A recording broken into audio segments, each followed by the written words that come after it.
Moltes gràcies doncs, a tots els que heu participat fins ara. L'organització ens facilita 3 quarts d'hora de debat. Mirarem d'organitzar-lo una miqueta, si us sembla.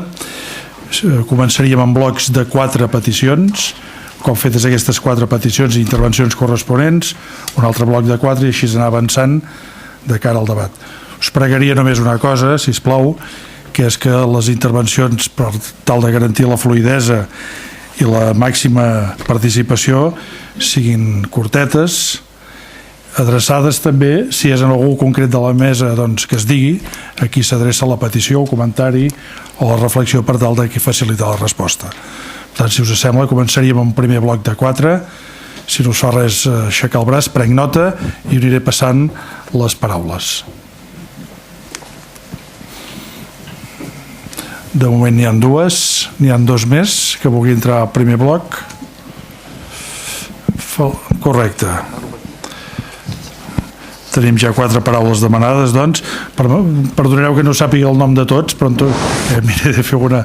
Aquest senyor, correcte. Endavant, gràcies. Hola, bona nit. 3 punts de vista molt interessants. La meva pregunta és molt senzilla. Quantes generacions tindrem que esperar perquè la societat o el sistema mèdic arribi a treballar aquests conceptes correctament?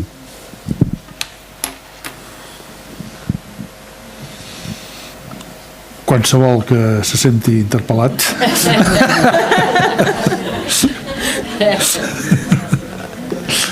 Jo crec que és veritat que hem d'esperar, és veritat. No sé quant temps hem d'esperar. Jo crec que quan jo deia que feia una crida als companys de professió, en el cas, diríem, del meu camp, no? De que realment això és una responsabilitat també dels psiquiatres que som ja grans, diríem, però i és fer militància entre psiquiatres joves o professionals joves perquè tingui un model de treball que sigui més combatiu i sobretot que sigui més que tingui una ressonància real a l'hora de la feina diària, o sigui, no només que es quedi en paraules, sinó que tingui que importi canvis en les relacions. Hi ha gent jove que treballa ja en aquest camp, però és veritat que necessitem temps. També necessitem temps les pròpies famílies i persones afectades per entendre que el model de treball és un altre, que hem de canviar tots radicalment, que tenim una cosa que no s'ha parlat de lo que és les noves tecnologies, com podem aprofitar de coneixements i de xarxes també socials i de xarxes a través de que podem canviar aquesta... i que necessàriament ha de canviar. O sigui, a mi l'única cosa que em queda clara és que això canvia, segur. També tenen molta importància els medis de comunicació. Els mitjans de comunicació fan molt mal amb el tema de l'estigma de la salut mental. Perquè clar, tu estàs treballant durant anys contra un estigma y de sobte surt a la tele y diuen esquizofrénico ha matado a no sé quién, depresivo ha asesinado a sus hijos. Clar, és a dir, tot el que, no? Com l'Hernán, la Paz, que és, no? O jo, molta gent que estem d'activistes fa molts anys i de sobte tota la aquesta lluita, no? La tiren pel terra amb una hauria d'haver hi ha un protocol però no el segueixen, vull dir, no? Hi ha escrit un protocol per als medis de comunicació però no... Nosotros tenemos un miral en el cual mirarnos y el miral és el del col·lectiu LGBT. Si anem 45 anys enrere, ser homosexual era un delicte, sí? I actualment és un delicte l'homofòbia. I en aquest sentit hi ha molts altres col·lectius històricament discriminats que són organitzats i a més discriminats i amb una forta càrrega social negativa, no? Abans una sexualitat no normativa era vista com una persona perversa i actualment 40-50 anys més tard la societat no té aquesta mirada, tot i que hi ha molta gent que encara té homofòbia, no? Però s'ha assolit que sigui una qüestió de drets, que estigui succeint com va succeir fa 2 dies, no? Que un ministre del govern, Margallo, utilitzi la salut mental com un insult, hauria de ser un delicte d'odi. Sincerament, hauria de ser un delicte d'odi. Doncs cap aquí hem d'anar, no? No podria utilitzar maricón el ministre Margallo perquè seria horrorós, sí? Doncs tenim on mirar-nos. Igual parlem d'una quantitat de temps bastant ampla, no? Però bueno. O sigui que uns 50 anys, no? Segona paraula, sisplau. Sí, funciona això. Jo els voldria fer una reflexió, si podeu fer comentaris sobre l'estigma i els protocols de quan tens alguna cosa. Jo soc usuari de salut mental i us parlaré d'un cas particular. Un dia vaig tenir una crisi a casa i per circumstàncies X, que hi havia meva mare, que no hi solia ser, però hi havia meva mare i la meva dona es va veure com obligada a trucar al 061, bueno, un número d'aquests. Els primers que van arribar va ser la Policia Nacional. Bueno, els Mossos d'Esquadra, m'he confós. Els primers a arribar a casa van ser els Mossos d'Esquadra i després l'ambulància. I jo no volia que es m'emportessin perquè jo sabia el que em passava, i si més no ho sabia, em prenia una pastilla, m'estirava una estona a les fosques i cap d'una horeta ja estava. No, els Mossos m'havien d'endur, acompanyant l'ambulància, si més no, on volien amanirar. Jo estava en calçotets a la meva habitació i el senyor aquell mosso, amb tota la seva potència a sobre d'armament, que et anirem a emmanillar, que et anirem a emmanillar. Home, jo et surt, clar, saps que tens tot el barri, que carai passa aquí, una ambulància, els Mossos. Clar. Home, doncs l'estigma ja el tens a sobre, no? Clar. I després, quan que ja veus que el barri com reacciona, ja tens l'altre estigma a sobre. Com es podrien canviar aquests protocols? Si volen que disfracin un mosso de Mossos, clar, pot ser una persona perillosa, pot ser, no ho sé. Jo amb l'altra gent només no ho sé. Però no dic que no pugui ser, vull dir, no em ficaré en això. Però no sé quina cosa es pot tractar amb aquests protocols que no sigui això. Perquè, esclar, si et venen a buscar els Mossos, vull dir, però per alguna cosa serà, que diu la gent, no? Per alguna cosa serà que hagin hagut de venir els Mossos. Res més, gràcies. Voleu fer un comentari? No em sento al·ludida, però sí que volia contestar no contestar perquè no tinc resposta, però sí que vull recolzar el terror d'aquesta situació, perquè realment nosaltres atenem, jo estic en un hospital psiquiàtric, vull dir, estic a hospital de dia, però atenem pacients que han passat per aquesta experiència i aquesta experiència és una experiència que jo la col·loco en el trauma, vull dir, una persona que ha patit aquesta experiència de que està a casa seva, passa el que sigui, es presenta la Guàrdia Urbana, uns senyors que van vestit de groc, depèn de quin sanitaris, de quin territori, i que de cop assalten la casa, és una situació d'una violència tremenda. És una situació de violència tremenda. La gent que pateix aquesta violència no oblida això, perquè diuen no, perquè com que estan en crisi i després no se recorden o la medicació fa que això se n'oblidi un, no se n'obliden. O sigui, l'experiència de trauma, l'experiència personal de trauma, a part de l'estigma, diríem, de lo que a casa com surt un després, l'endemà, al replà o a tirar les... a buscar a la bústia, o com el porter, si hi ha porter, o la veïna del costat, què diu aquesta gent del que ha passat allà, de l'impacte social que té i l'impacte emocional personal. Jo crec que és un tema que jo crec que haurien de tornar a fer una convocatòria i de fet són assumptes que s'estan tractant de com modificar aquestes pràctiques. Vull dir, és veritat, és una pràctica violenta i jo crec que tots que participem d'alguna manera hem de rebutjar aquesta pràctica, però també hem de portar a veure quines alternatives hi ha endavant de situacions que és una avaluació de riscos, diríem, que és quin és l'element d'avaluació de riscos de cara al risc que suposa una persona en crisi per ella mateixa o per altres, i qui assumeix aquest risc. Assumeix el risc la família, assumeix el risc els professionals, assumeixen la responsabilitat dels fets, qui assumeix aquesta responsabilitat? I és un tema realment complex que es tracta de posar material a través de lo que es diu de les decisions compartides, de planificar decisions compartides, de protocols de que un decideix una persona que té un problema de salut o que ha tingut o que podria ser que tingués, doncs, com li agradaria o què pensa que seria la conducta a seguir en el cas d'una descompensació o alguna situació de crisi, qui signa aquests papers, quina és la responsabilitat. Jo crec que és un tema i està sobre la taula, és importantíssim que es comenti perquè està sobre moltes taules i que això no té una resposta fàcil. Crec que ens hem de... Vull dir, forma part d'aquesta cosa que dic jo de que hem de fer-ho d'una manera en col·laboració tots els implicats. No podem decidir els professionals, ni la Guàrdia Urbana, ni el responsable de salut de l'àrea. Hem de decidir-ho tots. I també les associacions d'activistes, diríem, també han de dir. No tinc resposta, però penso que... El problema és molt greu perquè no és només traumàtic, sinó que de tant en tant ens maten algú. Comparativament a altres països tenim sort. Nosaltres fa 2 anys enrere vam matar Juan Andrés Benítez al carrer de Barcelona, reduint entre 8 persones i el van matar. Bueno, i un altre nano. Sí, també, sí. I no fa pas... Bueno, l'any passat també va passar a Mada, li van trencar el coll, vull dir, és bastant greu. Perquè no és només traumàtic, és perillós. Per nosaltres és perillós que vingui aquesta gent que ens té por. Sí? Que vingui una persona armada davant d'una altra a la que li té por és un perill per nosaltres, és un risc per nosaltres. Entre les coses que hauria d'estar prohibides que vinguin armats, per començar.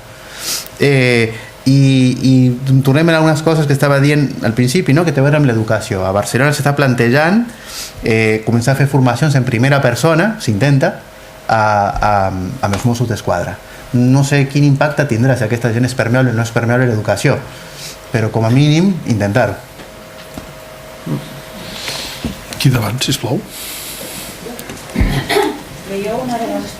Passaran el micro, un moment. Gràcies.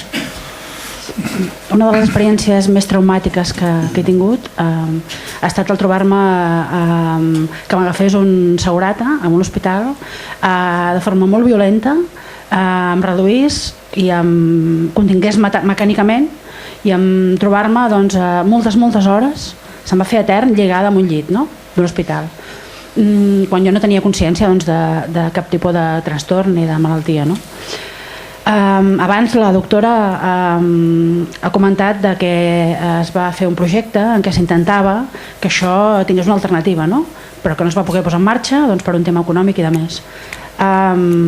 Penso que és molt greu el que s'està fent,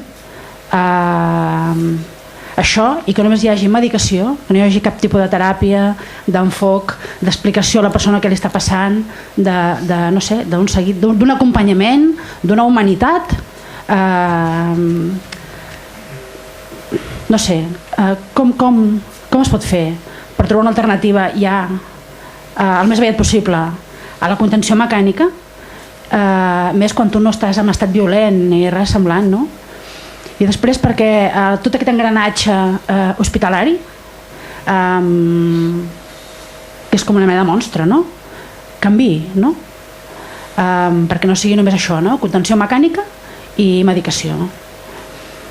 Després volia fer una referència en relació als metges, que parlaves dels metges joves, que sembla que són una mica els que han de potser tirar endavant una mica aquesta visió diferent del que és el pacient i de l'empoderament i de més. Jo vaig trobar que en l'últim ingrés meu vaig tenir una metge, psiquiatra jove, supermaca, empàtica, m'ajudava moltíssim, jo li explicava coses que feia medicina alternativa, ella realment s'interessava i això a mi m'ajudava.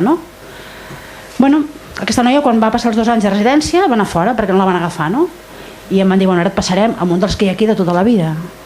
Clar, no vull dir el centre ni vull dir la persona ni res perquè no cal, però sembla que no hi ha res que afavoreixi això, aquest canvi, almenys en la meva experiència. Gràcies.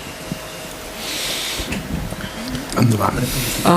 És que jo crec que hi ha professionals de la psiquiatria també a la sala que poden contestar. Mira que faig una crida també a l'ajuda d'altres professionals, perquè no és un tema que hem de compartir. Vull dir, la qüestió de la contenció mecànica, d'aquí a 4 dies es fa un seminari o es posa sobre la taula què passa amb això des del punt de vista tant jurídic com del punt de vista d'alternatives. Vull dir que realment és un tema que fa mal a la persona que pateix la contenció i els professionals que intervenen. Vull dir que és una cosa que ens fa mal a tots, i per tant ens hem de posar, ens hem de seure i veure quina és l'alternativa. Jo no tinc respostes per situacions particulars perquè no m'atreveixo, soc atrevida però no tant, diríem, no?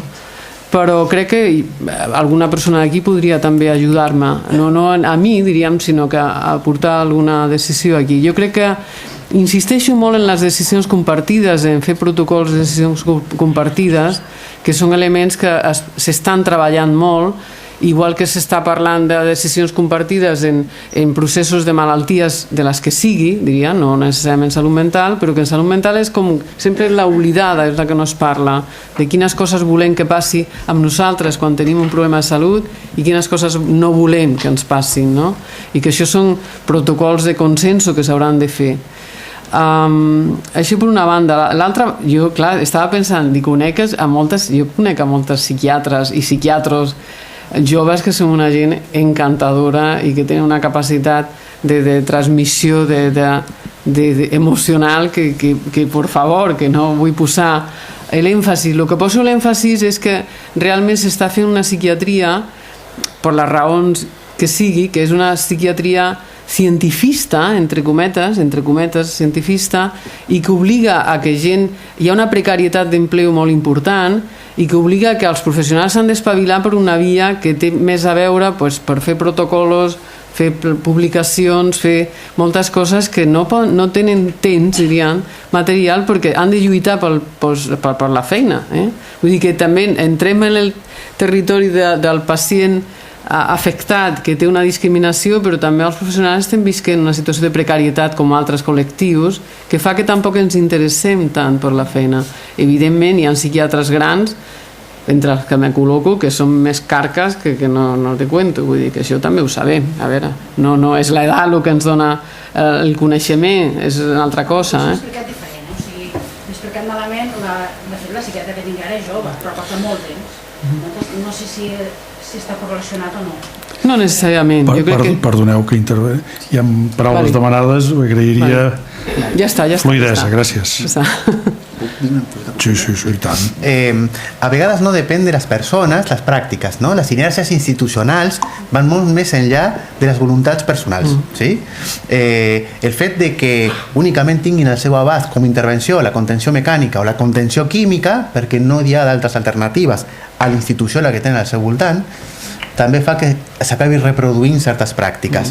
Aprofito això ràpid per fer publicitat, per explicar que nosaltres portem el dia 9 i 10 de novembre les jornades Hearing Voices Barcelona, que convidem els Hearing Voices Barcelona, per dir, és una xarxa d'escoltadors de veus, no? És un moviment internacional que neix professional però que és mixta entre professionals i persones usuàries i que promouen una altra manera d'entendre les al·lucinacions auditives i en general la salut mental, que és el fet de que això no és febre, que no té cap mena de sentit, que s'ha donat medicació per a baixar i que no s'ha d'escoltar, no? El que estan dient en aquests casos és, primer, és que el 30-40% de les persones que es mediquen continuen escoltant veus, que a més hi ha moltes persones que per no tenir o veus o el símptoma que sigui van tan sobremedicades que no són funcionals a la vida i que hi ha moltes recaigudes. Per tant, i a més d'aquest fet està la qüestió de que sí que tenen un sentit, i el que promouen és que a nivell professional se li presti atenció i que la persona aprengui per què apareixen, en quin context, què li diuen, què tenen a veure amb la seva experiència de vida i que aprengui a integrar els símptomes per funcionar tot i que estigui simptomàtica. Sí? És una altra manera de fer salut mental. I també hi ha molts professionals, internacionalment ja estan a 25 països, acaben d'arribar fa molt poc a Madrid i esperem que també es pugui portar com a model d'intervenció a Catalunya. Gràcies. Hi ha una altra paraula demanada, després obrim un altre torn de 4. Allà al mig es havia demanat. No? Ningú? Ara? Ha marxat, correcte. Obrim un altre torn de 4, si us sembla, aquí davant. Tu? D'aquí també? També? Correcte. Tenim 3, algú altre més? Correcte. 4 més. Endavant. Comença. Bueno. Bé, jo... Sí? Un, dos... No, sí que va, sí.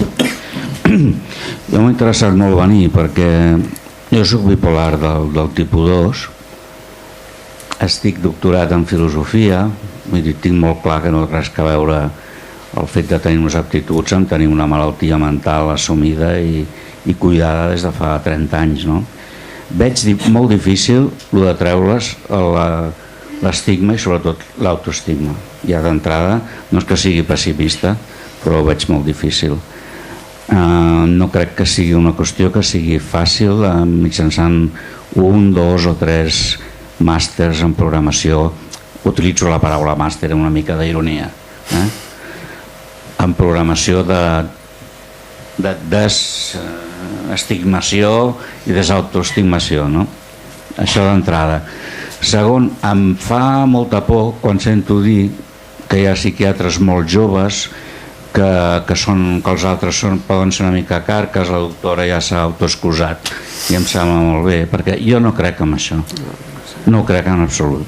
Jo crec que depèn de la voluntat del terapeuta. A veure, estem parlant d'un tema que és tan delicat com una operació quirúrgica al cervell, ja, per posar el mateix òrgan, no? Si en una operació quirúrgica al cervell la persona no està preparada, malament, tant és que sigui jove com que sigui gran. Aleshores, el que sí que pot ser és que els psiquiatres que reben una càrrega molt important de misèria emocional dia rere dia, facin ells una espècie de reciclatges, però no perquè siguin grans, no, per la quantitat de misèria emocional que reben. Jo sé que els psicoanalistes ho fan, això. Em refereixo al camp de la psicologia dinàmica, no? Vull dir que els temes aquests no són tan senzills, i això de que actualment somos la juventud mejor preparada, com diuen d'aquest país, somos los mejores, durante época de franquismo solo se aprendía de memoria, etcètera, etcètera. No, home, no, hòstia, lo del pensil, no sé què, que es va fer una obra el Florido Pensil. Home, no tothom ha passat pel Florido Pensil, jo no hi he passat, i he lluitat contra la dictadura franquista. Algunes de les persones que estan aquí ho saben. Vull dir que no estic justificant res, però és que la ideologia, i aquí ja entro en el camp meu de la filosofia, també una visió filosòfica sobre les ideologies tècniques o fins i tot científiques present en tots els paradigmes que hi ha d'actuació tècnica i terapèutica, és un tema que no es toca. O sigui, la ciència es pensa que és una cosa neutra. No, la ciència no és neutra, i potser és hora que ens en anem assabentant. I això, sobretot el que m'ha sorprès és això de l'edat. Jo estic jubilat, no? Com ja es pot apreciar, però també s'està dient últimament, ja 2 vegades per televisió a TV3, que és la nostra o que és la seva, no ho sé, doncs es diu a TV3 que sí, que els vells de 70 anys, cony, que són els que tenen més accidents. Mentida. Els que tenen més accidents són els joves que surten de les discoteques i dels after-hours, els after-hours, aquests trompes de pastilles, d'alcohol i tota una sèrie de coses que ja li va bé al sistema que siguin, perquè de mentre no lluiten per les seves coses, no lluiten per tenir feina, etcètera, etcètera. Vull dir que cuidado amb lo de la bellesa i lo de la joventut, que l'experiència és un grau, com deien, i ja no m'allargo més. Molt bé, gràcies. Segon comentari, si no anaríem donant pas a les paraules. Simplement per situar els ponents, és una ciutadania molt participativa, vull dir que no us sentiu amb l'obligació d'anar donant respostes, sinó de... És que jo crec que no cal contestar, vull dir, no hi ha res, estic d'acord. Endavant, sisplau.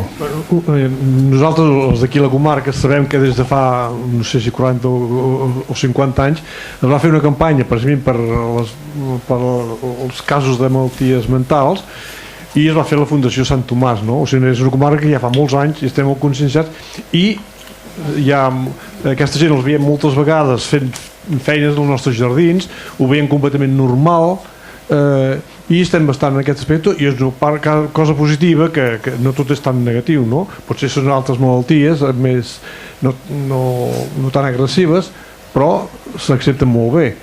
I per exemple la Garrotxa és una comarca en què com a mínim diuen ells mateixos que no hi ha cap malalt mental que estigui a l'atur, perquè aquella fundació que va fer Cristóbal Colom, de la Feixeda, que era un psiquiatre que estava a la clínica de Salt, i com va veure la manera que es feia va tenir una idea.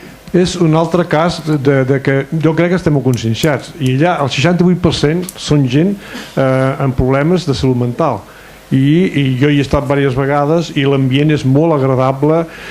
És l'única empresa de tota Espanya que és totalment integral, és a dir, des dels ferratges, des dels camps, ferratges, les vaques, que tenen música clàssica tot el dia, i la producció ho tenen, o sigui, la llet no passa per mans de ningú, perquè ja de la vaca passa directament a la fàbrica, no? És a dir, jo crec que sí que ja s'està treballant molt, jo crec que hem de veure aquesta part passiva. Potser a vegades amaguem algunes coses en particular, ens fa cosa, no? Però jo crec que almenys l'ambient, ja ho dic, la Garrotxa és un cas meravellós, no? I aquí a la comarca fa molts anys que Sant Tomàs funciona. Sí, que em sembla que és el mateix, no sé, alguna cosa així, no? És a dir, a vegades a les 6 del matí, a l'estiu, ja sents allà darrere de casa meva que hi ha un jardí molt gran, ja els sents amb la màquina que et desperten perquè estan treballant, però dona gust, dius, veus, ja estan treballant aquells... És a dir, jo crec que és una altra... També hem de veure aquesta part positiva, no tot ho veiem tan negatiu, no? Només un matí, si se'm permet, potser ja que parlem d'estigma i tal, simplement per anar-nos aclarint tots, deixar clar el que és la discapacitat intel·lectual del que és la malaltia mental. No tenim efectes tècnics, no és el mateix, efectes d'experiència vital no és el mateix, cadascú amb la seva dignitat, lògicament, però a vegades pot ser que en la història haguem confós aquestes coses. Alguns vam començar treballant en institucions manicomials que evidentment estava malament barrejat. Són processos diferents i en definitiva cada persona, diguem-ne, té el seu propi procés. Hi ha més paraules aquí? Gràcies. Hi ha paraules demanades, un moment.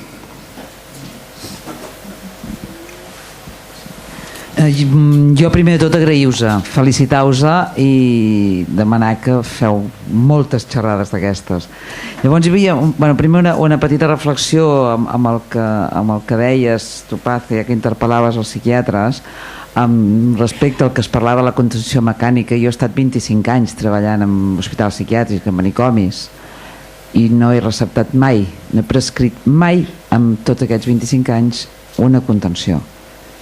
Per què? Perquè si he estat una hora, 2 hores, 3 hores, i com deia l'Hernán, una de les coses és la por, perquè els psiquiatres o els psicòlegs o els infermers o la gent que està treballant tenen por, perquè una crisi d'excitació psicomotriu que vosaltres coneixeu, els que heu estat, si no heu estat ingressats, o aquí a la sala molta gent coneix el que és quan la persona es comença a perdre els estreps, fa por, perquè es pot fer mal, i pot fer mal a algú, no perquè siguin més violents, no perquè siguin més agressius, però perquè la persona està malament i es pot caure, es pot donar un cop, i pot fer-ho no voluntàriament, però es pot passar.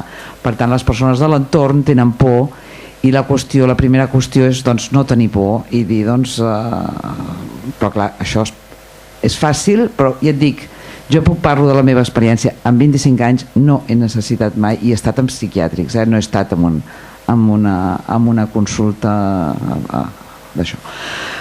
Per tant, depèn molt de com estàs format. Jo la formació que he tingut ha sigut una formació molt de psiquiatria comunitària, ha sigut un altre tipus de formació. Jo crec que tampoc depèn de si els psiquiatres són, o els psicòlegs o els infermers són joves o són grans, són sèniors. El ser sènior et dona l'experiència, però també et passa a vegades que la gent està cansada d'això que deies del patiment, d'anar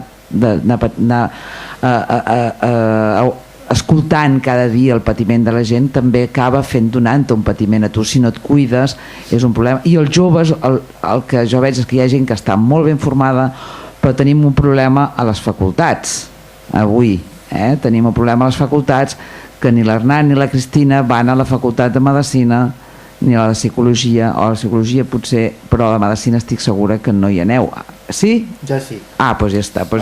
Vam començar l'any passat i aquest any repetim. Doncs és això el que ens farà canviar. Això és el que ens farà canviar perquè, com deia la Paz, tenim un model molt organicista, molt biologista, molt malaltia, tractament, i això és difícil de canviar-ho. Es diu, tothom, no ens cansem de repetir, no, que un 25% de les persones tindran al llarg de la seva vida un trastorn mental o alguna cosa associada amb la salut mental. Això vol dir que a Catalunya 1.800.000 persones, 1.800.000 persones tindrà un moment o altre un problema de salut mental. Si això no ens fa ser activistes, almenys el 10% de la població, per tant 700 o 800.000 persones pensant que això previndrà el que a mi em pot passar als meus fills, al meu veí, als meus amics, això no s'entén, no? Com no ens transformem, sembla que no pugui ser. I també hi ha una cosa que hauríem de tractar, que és molt important, i són les farmacèutiques. És a dir, les farmacèutiques amb la malaltia mental han hecho el agosto, vull dir, és una passada. Llavors, clar, s'ha d'anar molt en compte perquè moltes coses de les universitats, no? De medicina, de la Universitat de Psicologia, de congressos, de no sé què, està tot subvencionat per les farmacèutiques. Llavors les farmacèutiques tenen un interès tremendo de que hi hagi una visió biologista no? de les malalties mentals, i això també ho hem de tenir molt en compte. Vull dir que els nens estiguin ja medicats amb el Concerta amb 7 anys, quan hi ha països on no hi ha diagnòstics de trastorno per dèficit d'atenció, i en canvi uns altres. Vull dir que estem molt enganxats, s'ha d'anar molt en compte perquè estem molt manipulats per les farmacèutiques, perquè els metges de capçalera recepten antidepressius a una dona, ma mare, que quan va morir el meu pare li volien receptar antidepressius la doctora de capçalera. Vull dir, la dona, clar, està passant un luto, és que estava malament i trista. És que passa, no podem estar tristos, no podem tenir ansietat, i és tot, estem molt manipulats, crec jo, per les farmacèutiques. Respecte a això de les farmacèutiques, llavors volia fer una pregunta. A França, he vist aquesta setmana justament a les xarxes socials que hi ha tot un moviment dels residents de medicina, els que han acabat la carrera, que estan fent l'especialitat, en què volen com ho diuen, de desvincular-se de les farmacèutiques, i estan fent tota una protesta de la influència de les farmacèutiques sobre el seu treball. L'associació de metges de família també s'han mobilitzat aquí, Llavors, volia fer una pregunta a la Paz, és sobre el treball aquest que esteu fent del projecte Emília. Has dit que, però que jo sàpiga és molt circumscrit encara, no? No, a veure, el projecte es va acabar. No, però la formació, el pacient expert, la persona amb experiència en primera persona, tot això, que no està extès en el territori. No, clar que no. O sigui, a nosaltres quan vam començar, és que jo crec que el que s'ha d'avaluar és en 10 anys. Han passat 10 anys de l'inici del projecte. El projecte es va posar en marxa i es va crear el concepte d'experto per l'experiència, tant és el nom, perquè té diferents noms segons en quins països, però el projecte es va acabar.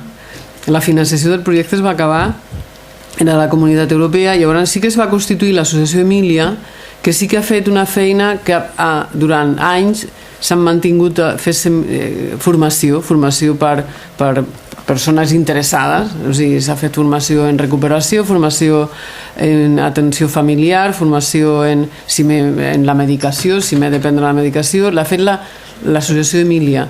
Què passa ara en aquesta situació? Afortunadament, en aquests anys, jo crec que ja estàs tu aquí, que parles perfectament, s'han creat més associacions. Quan nosaltres vam començar estava ADEM, l'associació d'usuaris era ADEM, i ja està. I a mesura que ha anat passant el temps, aquest model, afortunadament, per això ha de passar molt de temps, però hi ha coses que s'han mogut, hi ha altres col·lectius que estan fent aquest tipus de formació. Llavors, els emilianos, que dic jo, la gent que ha estat a Emília, participa de totes aquestes activitats. I la veritat és que sempre ens plantegem si mantenir formació dintre de la institució o no. Segurament mantindrem alguna formació. Els emilianos participen en l'escola d'infermeria, participen en l'escola de formació continuada a l'hospital, vull dir, sí que participen com formadors en col·lectius, però no estableix formació pròpia, perquè hi ha altra gent que ho fa. Afortunadament, nosaltres ho vam importar el model, perquè vam anar per tot arreu fent bolos, i ella deia, has fet molts bolos, jo he fet molts bolos, però fa temps que jo ja no faig bolos. O sigui, ja hi ha gent que està treballant en aquest camp, afortunadament. Què és el que la diferència, si no hi ha diferència ideològica, diríem, no? O diferència conceptual, com diuen, però hi ha una diferència, que és que nosaltres estem dintre d'una institució. Aquesta és una cosa diferent, perquè clar, el que sorgeixi un grup d'usuaris i professionals dintre d'una institució de salut mental té una altra característica, perquè per bé i per malament, per bé perquè li dona un altre aire, o podria donar-li un altre aire per totes aquestes qüestions puntuals, no? De què passa si hi ha contenció, com es pot formar el col·lectiu, o la por, com resols la por, o diríem, o també perquè la institució sigui formativa en si, que sigui formativa, o sigui que, i les pegues que tenim dintre d'una formació, perquè estem també amb el que comporta estar en una organització sanitària, vull dir que té unes regles que tu no has de modificar, que segons com tu no pots introduir-te dintre d'un col·lectiu perquè no està previst, diríem, no? O sigui, té pros i contres. La transformació de l'organització sanitària en organització formativa és un element que moltes entitats sanitàries l'estan fent també, no? Dintre del Healthy Literacy i altres models que el sistema assistencial sigui formatiu. I això sí que és una cosa que diríem que podem treballar nosaltres des de dintre de la institució, que és el que diferenciaria en quant al model i tot això, és que ens repetim perquè tenim un estil molt similar, però estem dintre de la institució sanitària i tenim la sort i la desgràcia d'escoltar moltíssimes persones que estan patint unes situacions que l'hem de donar una altra resposta a tot això. Hem de donar una altra resposta. Hi ha una penúltima paraula demanada. Hola, bona nit. Mira, jo volia parlar una mica del que és l'estigma en el poble o la ciutat. Jo he set amb 19 anys, em diagnostica el metge de capçalera una agorafòbia. No se sent. Hola? Ara. Vale. Doncs als 19 anys se'm diagnostica des del metge de capçalera una agorafòbia. Als 19 anys vaig començar, ho vaig patir en silenci fins als 21 anys. Als 21 anys caic a la droga a conseqüència de les pors i de no tenir la informació, que aquí també volia parlar una mica del tema de la informació que tenim sobre, o sigui, de l'estigma. Aquest senyor que deia, d'aquí quantes generacions podrem... Mira, un moment, no costa. Vale. D'aquí quantes generacions podrem parlar del tema amb naturalitat? Bueno, jo fa 15 anys em va passar que vaig començar i puc dir que el dia d'avui, per mi, en el meu cas, hem avançat molt. Jo en el meu cas tinc el vocabulari, la informació per poder parlar d'aquests temes i referent... M'he perdut. I referent a la ciutat... Perdoneu, Vols fer alguna pregunta a algú en concret? No, el tema principal volia comentar la diferència sobre els estigmes a la ciutat i en els pobles. Jo he passat per la ciutat, he passat pel poble. Al poble tenim molta més qualitat en professionals, per la meva experiència, però molt més estigma. I després, només volia deixar això a l'aire. Perdoneu, que no estic acostumada. Molt bé, moltes gràcies. Algun comentari? Hi ha una altra pregunta a fer? No, però jo volia parlar... Perdó, que aquest tema que has dit jo sempre l'he pensat, no? És superimportant perquè jo visc a Barcelona però el meu company té una casa en un poble de Lleida d'aquests perdut, no? Que és molt petit, no? I moltes vegades penso, clar, si jo hagués nascut a aquest poble, no? I la meva vida hagués estat diagnosticada en el poble, és a dir, tot el poble sabria en punto i coma, no? Totes les meves històries, i seria tremendo això, no? Vull dir, i clar, a vegades he pensat millor viure a Barcelona, que hi hi ha com un velo així, no?, de que ningú sap, no?, el que tens. Clar, si tu estàs... Ara, si estàs en el poble i ets el típic normal, que tot et va bé, que si estudies, que tens els nens, que tens el cotxe, que tot guai, doncs llavors pots ser a poble o de ciutat o el que tu vulguis. Però si ets diferent, en comunitats petites, deu ser, jo ho he pensat molt cop, dic, hòstia, deu ser xungo, no? No sé. Vols intervindre? Sí, i has demanat la paraula, no? L'última paraula, doncs. Hola, bona nit. Moltíssimes gràcies pel testimoniatge, tan valuós que heu donat aquesta nit. Això, moltes gràcies i us ho dic de tot cor. La qüestió que jo vull posar sobre la taula primer és que com a professional de la sanitat que soc, d'auxiliar d'infermeria, amb la meva humil posició dintre d'un engranatge molt gran, el que he pogut palpar és que el primer estigma que s'ha de trencar és entre els sanitaris. Entre els sanitaris i els professionals de la sanitat, siguin els de dalt, siguin els de baix, sigui el salador que porta el malalt cap a la planta, sigui l'auxiliar que està atenent amb aquell pacient, sigui la infermera, perquè jo com a mare que soc d'una noia amb un trastorn mental m'he sentit molt trista quan sento parlar despectivament entre els meus companys professionals de persones que pateixen un trastorn mental. I això passa cada dia. I passa que els pacients amb trastorns mentals també es trenquen cames, també els han d'operar, també han d'estar ingressats a d'altres llocs que no són la seva pròpia planta, per dir-ho d'alguna manera. Aleshores, els metges, per por, com deien aquí la doctora, per desconeixement, posen una barrera important a l'hora d'atendre aquests pacients. I tenen el mateix dret a ser atesos en qualsevol planta de l'hospital i amb les mateixes condicions dignes que qualsevol altre pacient, amb les mateixes condicions, amb un càncer, amb una intervenció quirúrgica o amb la malaltia que sigui. I si necessiten un psicòleg al costat, doncs tenir un psicòleg. Si necessiten un psiquiatre que vagi a planta per orientar les infermeres com han de tractar aquell pacient, qui vagi, qui necessiti, però que no s'hagi de sentir malament perquè a sobre de ser un pacient amb un trastorn mental tingui que passar per altres patologies. He sentit comentaris com dir aquesta pacient és una psiquiàtrica, això fa mal, jo sóc mare i la meva filla és una psiquiàtrica, com molt bé diuen aquests professionals, i això fa mal.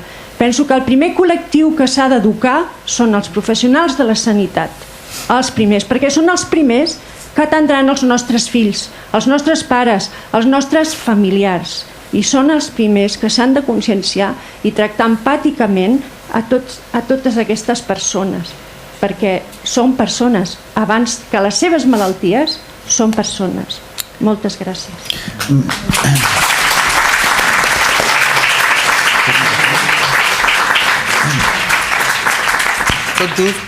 Tot just aquest any es van convidar al Congrés de l'Associació Nacional d'Infermeria i Salut Mental a nivell d'Espanya, a Burgos, i van portar un estudi que van fer sobre el tema de la discriminació en l'àmbit sanitari, ¿sí? I és terrible. El 60% de les persones que amb un problema de salut mental han viscut una situació de discriminació a l'àmbit sanitari.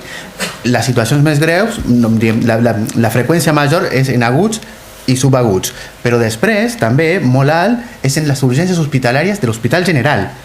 I entre les coses que la gent descriu és que no es prenen seriosament quan van amb un problema de salut física, no? Perquè igual, no, com té un diagnòstic i que evidentment la persona no està ni brutada, no s'ho prenen seriosament, no li demanen les proves, i gent que ha tingut complicacions després greus perquè no s'han pres seriosament el fet de que està descrivint que té un problema de salut perquè té un diagnòstic, sí? És una de les situacions més freqüents que la gent descriu com discriminatòria. I poso un altre exemple de la generalització. No existeix cap altre àmbit sanitari en el qual els professionals s'hagin d'amagar en els seus tractaments. Un oncòleg, si té càncer, va a on es tracta la gent d'oncologia.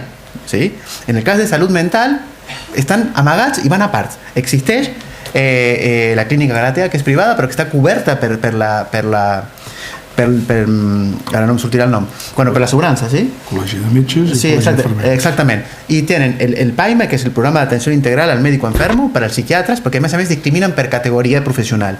I el programa Retorn, que per als infermers, sí? És a dir, ni tan sols es barregen si no tenen la mateixa categoria professional. Si passen un problema de salut mental, s'amaguen de la resta, com si ja no estiguessin validats per a ser professionals de salut mental perquè han passat un problema de salut mental. A dia d'avui, el nivell de discriminació que existeix dins de l'àmbit sanitari és terrible. Nosaltres vam escriure un article sobre això i el vam publicar posant els links perquè la gent pogués entrar. 2 dies més tard havien canviat els links. No van tardar res en canviar els links perquè la gent ni tan sols pogués veure que això existia. Sí, està amagat, completament amagat. Alguna consideració final per part de la taula? Jo no sé, és que no s'han parlat de tantes coses que és impossible tenir. Jo crec que les respostes són col·lectives. Jo crec que passa, i torno diríem, a lo que fa temps, que passa per la formació de tots els col·lectius, i que és una tarea de tots. Jo és que vinc aquí de psiquiatra, però com podria ser usuària, podria ser familiar d'un pacient, podria tenir altres característiques també, i demanaria formació, demanaria tenir accés a la formació, demanaria que algú m'expliqui coses de lo que passa i què és el que un fa quan li passa alguna cosa que passa a l'hospital, què és el que passa quan em dona un medicament i em passa tal cosa amb qui puc parlar. Vull dir, demanaria formació. I és el que jo diria en traspasso, perquè això és una cosa col·lectiva i que l'hem de demanar entre tots. No només és, jo puc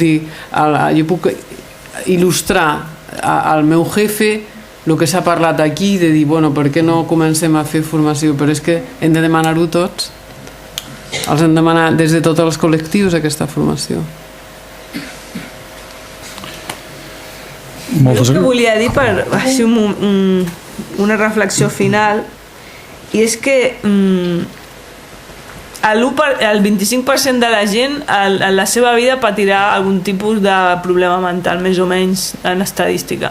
Llavors, si la societat realment vol donar l'esquena a aquest problema, que ho faci, ja s'ho trobaran, perquè arribarà un moment que serà la mare, serà l'àvia o serà el teu germà, vull dir, arriba un punt que agafes l'escepticisme, no? Vull dir, no voleu saber res de nosaltres, no voleu sentir a parlar en malalties mentals, bueno, doncs ja ho trobareu a la vida. Vull dir, quan ho necessiteu i passeu per aquell dolor, no? Potser als 80 anys o als 60 o li passi al teu fill o algú que estimis, doncs ja obriràs els ulls. És el que penso, no? I una cosa també, i és que ja no és l'enfermetat mental, és que és una societat completament psicòtica. Vull dir, sobretot partint de les societats dels Estats Units, no? Que és la que ha governat completament, està governant tot el que és el pensament mundial. És una societat estructuralment completament malalta, des del més de dalt fins al més... Llavors, clar, ja no és canviar per les malalties mentals, és que hem de canviar el pensament global i hem de canviar l'estructura del món, no? Perquè és el que provoca que la gent acabi psicotitzada, perquè és psicotitzant, és una societat psicotitzant.